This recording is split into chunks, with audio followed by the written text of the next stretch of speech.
Hello dear students, welcome to proton the chemistry class. आज के इस लेक्चर में हम बात करेंगे मोल कॉन्सेप्ट लेक्चर नंबर 2 के बारे में।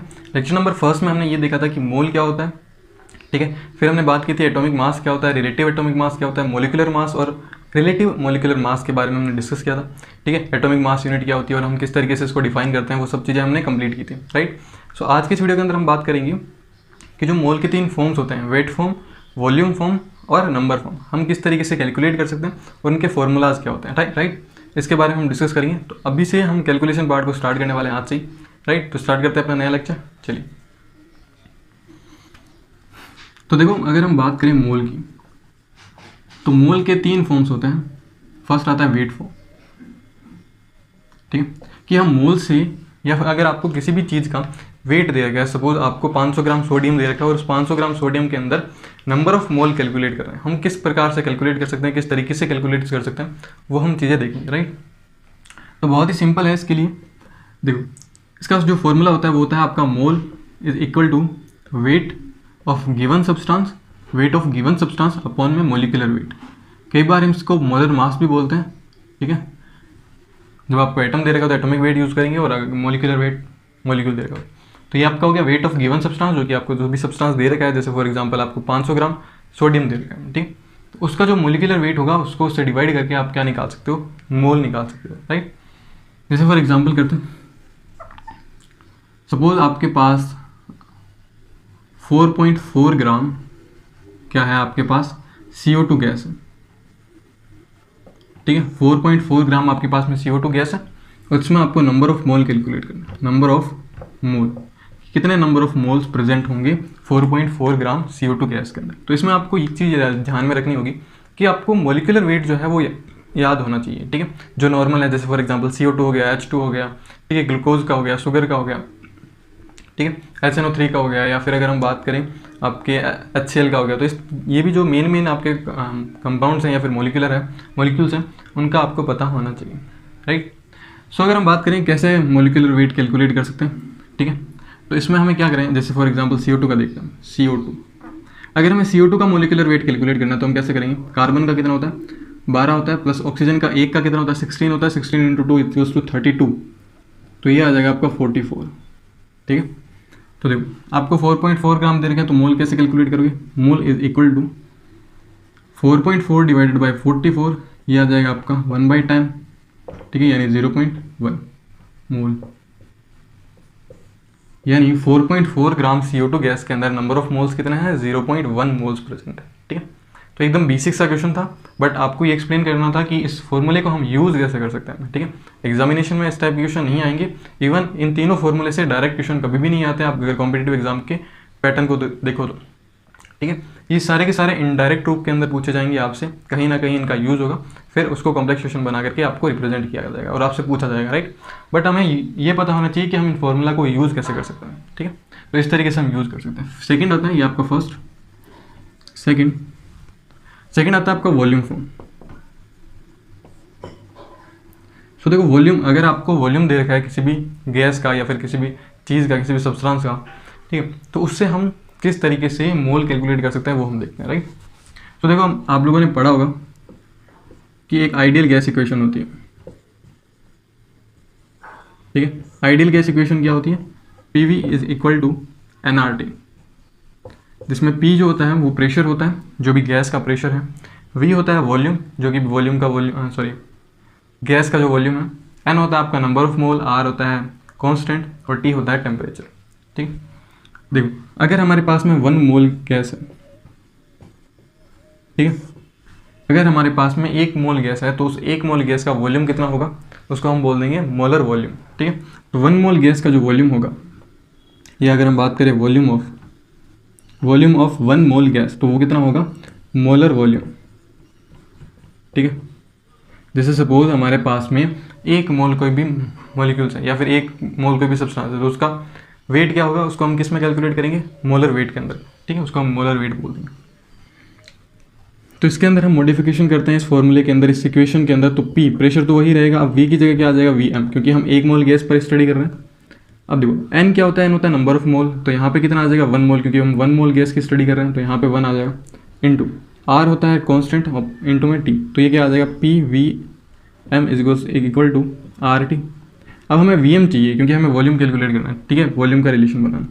तो वी एम क्या आ जाएगा, equal to R T upon में पी,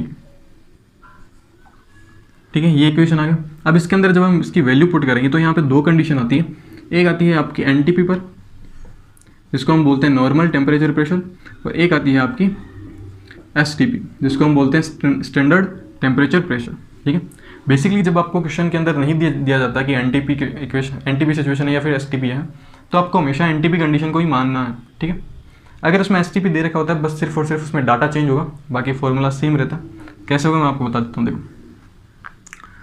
अगर हम आर की वैल्यू देखें तो यहाँ पे आर की वैल्यू 3 टाइप की होती है, और हमें यहाँ पे आर की वैल्यू कौन सी पुट करनी है ये डिपेंड करेगा इसकी यूनिट पर, ठीक है। तो यहाँ से अगर हम आर का फॉर्मूला निकालें तो देखो इसकी वैल्यू जो होती है 0.0821, ठीक है। ये आ जाएगा आपका लीटर इंटू एटीएम, और ये आ जाएगा आपका लीटर इंटू एटीएम आ जाएगा, फिर आपका यह आपका आ जाएगा mole into kelvin, mole into kelvin, ठीक है। ये कैसे आया, ठीक है, इसको हम बाद में डिस्कस करेंगे, अभी कोई मतलब नहीं, बस आपको ये याद रखना कि आर की वैल्यू यहाँ पे क्या पुट करनी है, 0.0821 लीटर इंटू एटीएम अपॉन में मोल इंटू कैल्विन। ये आपको यूनिट जो है वो याद रखनी है, क्योंकि यूनिट के बेसिस पर इसकी वैल्यू जो है वो चेंज होती जाएगी। ये अगर यूनिट चेंज कर देते हैं तो ये वैल्यू भी चेंज हो जाएगी, ठीक है। तो देखो वी एम क्या आएगा, अकॉर्डिंग टू हम बात कर रहे हैं एन टी पी पर, तो आर की वैल्यू कितनी है 0.0821 इंटू टेम्परेचर कितना है, टेम्परेचर हम लेंगे 273 केल्विन। हम टेम्परेचर को हमेशा किस में मेजर करेंगे, केल्विन में मेजर करेंगे। वैसे तो डिग्री सेंटीग्रेड और फ़ारेनहाइट में भी किया जाता है, बट हम यहाँ यूज़ करेंगे जो स्टैंडर्ड यूनिट है वो है आपकी केल्विन, ठीक है, जो ऐसा यूनिट है आपकी। फिर अगर हम प्रेशर की बात करें तो हम एक एटीएम प्रेशर को यूज़ करेंगे, 1 एटीएम प्रेशर को यूज़ करेंगे। जब हम इसको कैलकुलेट करेंगे तो हमारे पास में जो वैल्यू आएगी वो आएगी 22.4 लीटर, ठीक है।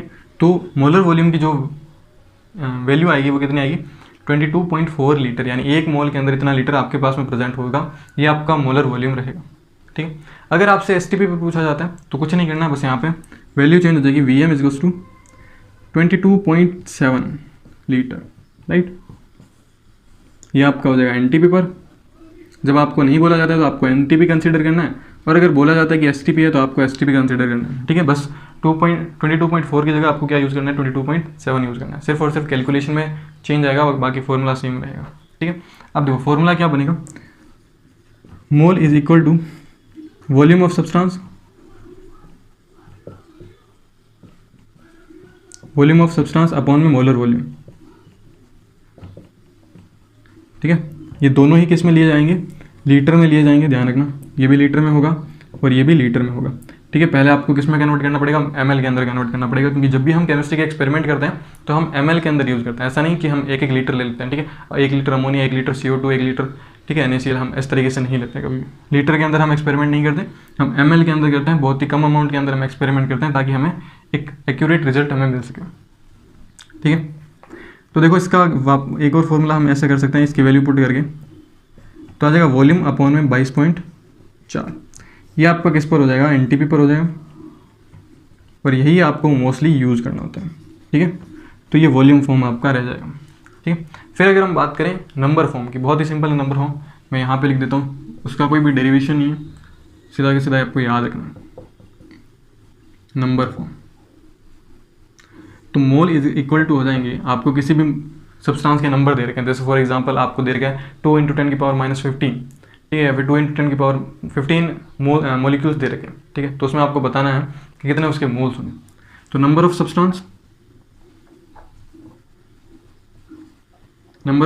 इसको हम डिनोट करेंगे कैपिटल एन से अपॉन अवोगाद्रो नंबर, जिसको हम डिनोट करते हैं Na से। तो ये आपका रहेगा जब आपको नंबर ऑफ सब्सटेंस दे रखे हैं और उससे आपको मोल निकालना, तो कुछ भी नहीं करना, आपको नंबर ऑफ सब्सटेंस को किससे डिवाइड करना है, अवोगाद्रो नंबर से डिवाइड करना है, तो आपके पास में उसके मोल्स आ जाएंगे, ठीक है। तो ये 3 फॉर्मूलेज होते हैं, इन 3 फार्मूला पर आपसे क्वेश्चन पूछे जा सकते हैं, डायरेक्ट रूप में नहीं पूछे जाते हैं, बट हाँ आपके अगर 11th के अंदर अगर हम बात करें जो सब्जेक्टिव टेस्ट होते हैं उसमें पूछे जा सकते हैं, बट कम्पिटिटिव एग्जाम में डायरेक्ट क्वेश्चन नहीं आते, इनसे इनडायरेक्ट क्वेश्चन आते हैं, ये कहीं ना कहीं यूज होते हैं, इनसे हम मोल निकालते हैं, फिर उस मोल का हम यूज़ कैलकुलेशन में करते हैं, राइट। तो हम देखते हैं कि किससे इनका यूज़ हम कैसे कर सकते हैं और इनसे कितने टाइप के क्वेश्चन बन सकते हैं। तो हम 3 टाइप के क्वेश्चन करेंगे। जो कि इनसे बन सकते हैं, जिसमें हम वेट निकालेंगे, वॉल्यूम निकालेंगे, मोल निकालेंगे, या फिर हम ये बोल सकते हैं नंबर ऑफ इलेक्ट्रॉन, प्रोटॉन और न्यूट्रॉन की बात करेंगे, राइट। तो आप इसको कॉपी करो, फिर मैं आपको 3 टाइप के क्वेश्चन की प्रैक्टिस करवाता हूँ, जिससे आपको ये पूरा का पूरा क्लियर हो जाए। ओके स्टूडेंट्स, तो हम 3 टाइप के क्वेश्चन कर लेते हैं कि इतने इन टाइप के क्वेश्चन आपको मिल सकते हैं, ठीक है। तो टाइप फर्स्ट में आपको दे रखा है calculate the volume of 6.4 gram O2 at NTP, ठीक है। यानी आपको 6.4 ग्राम ऑक्सीजन का वॉल्यूम कैलकुलेट करना है किस पर, NTP पर। तो सबसे पहले तो हमें मोल कैलकुलेट करने होंगे, क्योंकि ग्राम दे रखा है, इसका मतलब हमें वेट दे रखा है, तो हमें वेट वाला फॉर्मूला यूज़ करना पड़ेगा पहले। तो आएगा mole is equal to 6.4 divided by molecular weight कितना होता है ऑक्सीजन का होता है 16, और O2 है तो इसका हो जाएगा 32। तो ये हो जाएगा आपका 32, ये आ जाएगा आपका कितना आएगा 0.2, ठीक है। यानी कितने मोल्स आ जाएंगे, 0.2 मोल्स आ जाएंगे। चलो अब हम बात करते हैं वॉल्यूम की। तो मोल इक्वल टू क्या होता है, वॉल्यूम अपॉन में 22.4, तो ये आपका हो जाएगा 0.2 मोल दे रखा है आपको, is equal to volume calculate करना है, ये आ जाएगा 22.4। तो जब आप इसको मल्टीप्लाई करोगे तो आपका वॉल्यूम आ जाएगा इस टू कितना आएगा 22.4 इंटू 0.2। तो जो भी आए आप कैलकुलेट करके आप निकाल सकते हो। ये आपका वॉल्यूम आ जाएगा किसके अंदर आएगा, ml में, सॉरी लीटर में आएगा, ठीक है।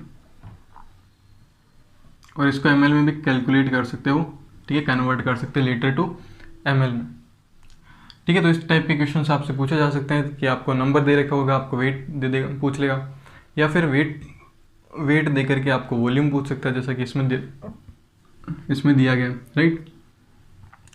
सो टाइप नंबर सेकंड में आपको नंबर ऑफ एटम या फिर नंबर ऑफ मॉलिक्यूल, ठीक है, कि आपको जो भी सब्सटेंस दे रखा है उसमें नंबर ऑफ कितने एटम्स है, नंबर ऑफ आपको बताने हैं कि नंबर ऑफ मॉलिक्यूल कितने, वो बताना होता है। तो इसको कैसे करेंगे, तो देखो सबसे पहले तो हम क्या लिखेंगे, वेट वाला फॉर्मूला यूज़ करेंगे, वेट।